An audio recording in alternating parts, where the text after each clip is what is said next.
Ratusan juta itu bisa berapa sih? Sekali ngasih waktu itu berapa ratus juta emang? Rumahnya aja bisa sampai 100 lebih. Karena kan Oke. waktu itu kan memang rumahnya memang di daerah Cikarang ya. Belum nanti Vicky Prasetyo udah mau ditangkep. Saya juga harus menyelesaikan, bukan dengan pihak kepolisian, tapi berdamai dengan pihak orang yang melaporkan. Oke, tentang kasus Penipuan juga, penipuan mobil. juga. Itu pada saat udah mau menikah juga saya harus meloloskan dia. Dan saya berusaha ngasihkan dia uang untuk berdamai.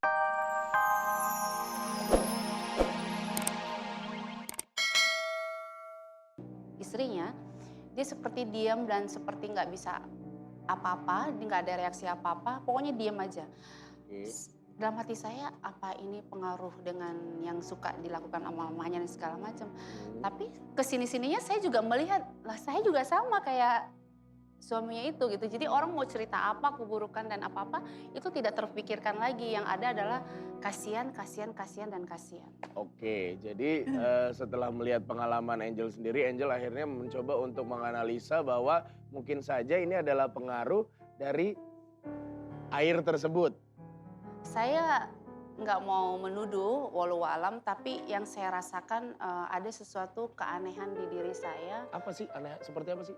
Contohnya? Contohnya saya sih ada ya itu rekamannya, cuman saya nggak bisa kasih lihat karena kan waktu itu keadaan saya di rumah nggak pakai hijab. Oke, oke. Contoh misalnya waktu saya menikah dengan Vicky Vicky, Prasetyo, itu kayaknya aneh, kayaknya hampir semua orang menganggap saya ini seperti perempuan bodoh gitu ya. Karena gini, setiap malam kalau dia berjudi bola, saya harus mentransfer.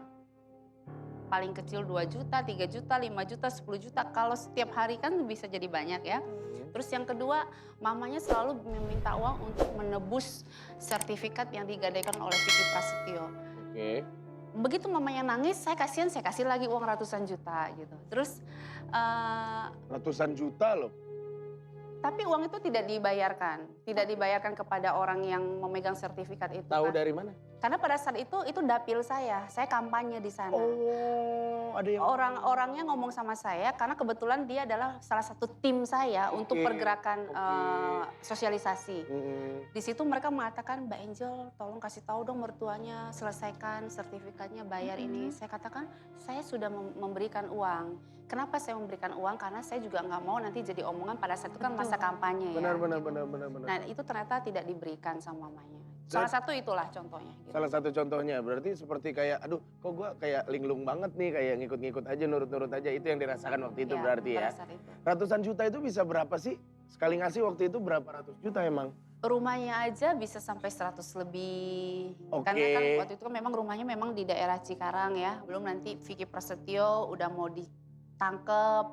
Saya juga harus menyelesaikan, bukan dengan pihak kepolisian, tapi berdamai dengan pihak orang yang melaporkan. Oke, tentang kasus Penipuan juga, penipuan mobil. juga. Itu pada saat udah mau menikah juga saya harus meloloskan dia. Dan saya berusaha ngasihkan dia uang untuk berdamai dengan orang itu. Oke. Jadi sebenarnya sebelum menikah sudah ada masalah. Cuman saya berusaha untuk tutupi. Karena saya nggak enak dengan mamahnya. Dan segala macam dia menjaga baik nama mereka. Betul. Oke. Jadi ini ada hubungannya juga nggak sih sama yang kehilangan 900 juta ini? Jangan dijawab dulu, kita punya beritanya. Kita lihat dulu.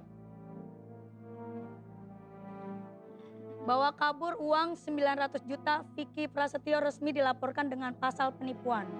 Tuh. Ini sebenarnya sesudah menikah, saya baru tahu. Bahkan ini sebenarnya kasus ini setelah bos saya yang tertipu 900 juta ini, dia memberitahukan kepada saya bahwa dia katakan, Angel sebenarnya sudah lama saya mau kasih tahu bahwa saya ditipu oleh Vicky Prasetyo. Tapi saya nggak kasih tahu sama kamu karena saya takut mengganggu hubungan rumah tangga kamu. Oke. Tapi sekarang karena sudah di media saya mau kasih tahu. Saya bilang ada apa Pak? Saya ditipu dan saya sudah laporkan ini di Polda.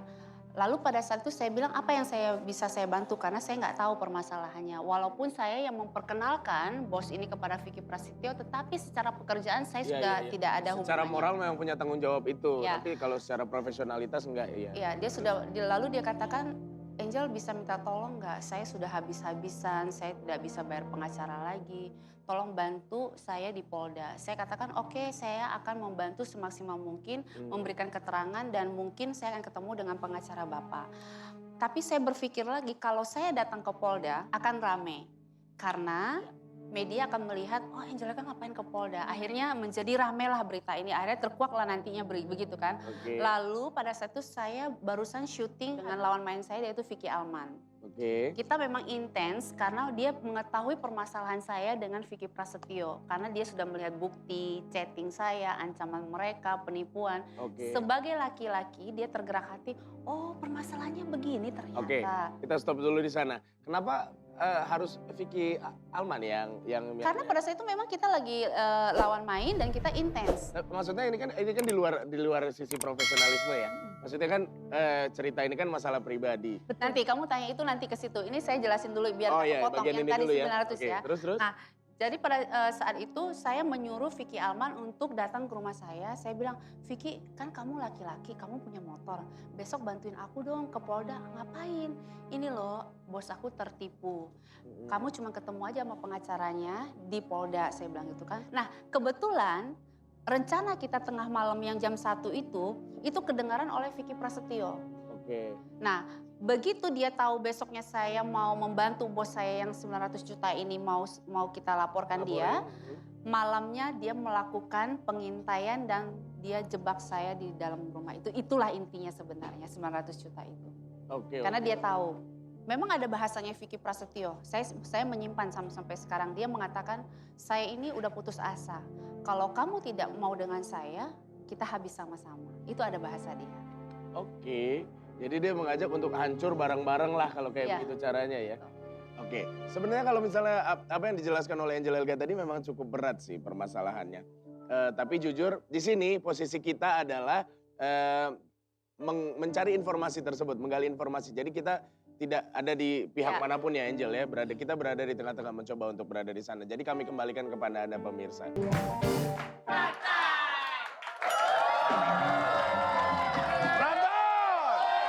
Mana-mana kalau orang nyanyi santai, ini santai.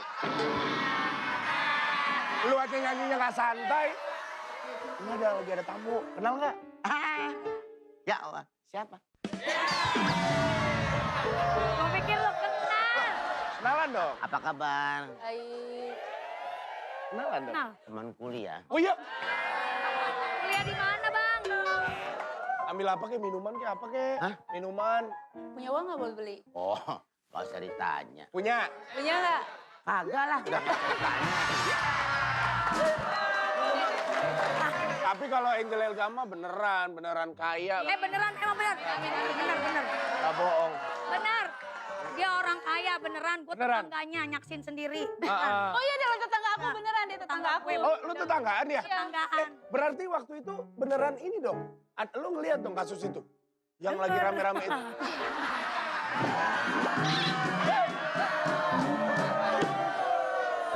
Aduh, mancing-mancing Anda ya. Waktu itu kan udah jadi artis kan, Pok? Nah terus waktu itu lu bagaimana ngelihatnya? Pendapat lu saat itu?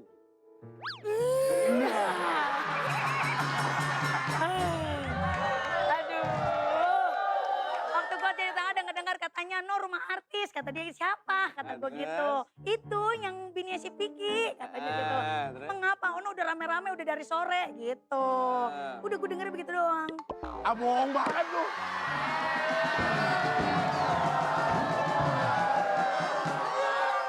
Lah, orang gua laki aja suka gosip apalagi perempuan. Masa gitu doang? Maaf.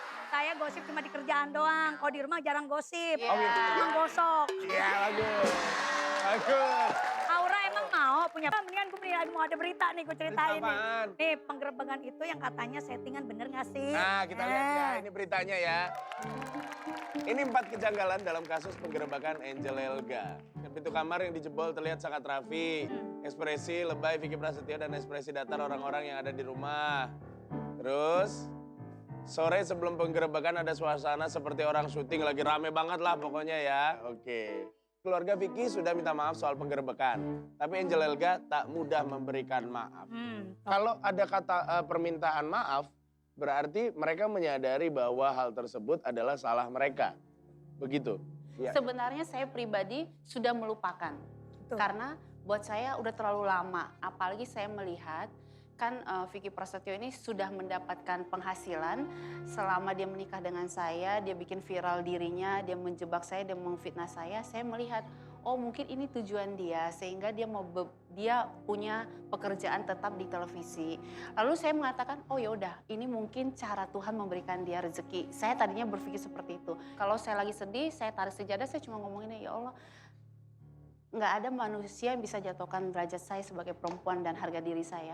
Tetapi kalau saya juga nggak punya daya untuk membuktikan itu semua, saya serahkan sama Allah.